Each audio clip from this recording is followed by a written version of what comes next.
8 opisyal ng gobyerno ang inireklamo sa Office of the Ombudsman ng mga kaanak na mga biktima ng sunog sa pabrika ng tsinela sa Valenzuela City. Kabilang sa mga sinampahan ng reklamong administratibo at kriminal, sina DILG Secretary Mar Rojas at Labor Secretary Rosalinda Baldos. Kabilang sa mga isinampang reklamo ang negligence resulting in homicide and physical injuries at neglect in the performance of functions.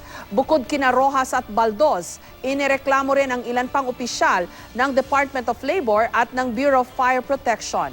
72 manggagawa ang namatay sa sunog sa pabrika ng Kentex Manufacturing Corporation noong May 13. Ayon kay Secretary Rojas, hindi pa niya natatanggap ang kopya ng reklamo. Kampante naman ang Malacanang na masasagot na maopisyal ang reklamong isinampa laban sa kanila. Ang BFP, iginagalang daw ang desisyon ng mga naghain ng reklamo. Patuloy pa naming kinukunan ng pahayag si Secretary Baldos. Sa tingin namin, may kapabayaan ang nasabing mga opisyal sa supervise sa kanilang mga tao para gampanan ang kanilang gawain.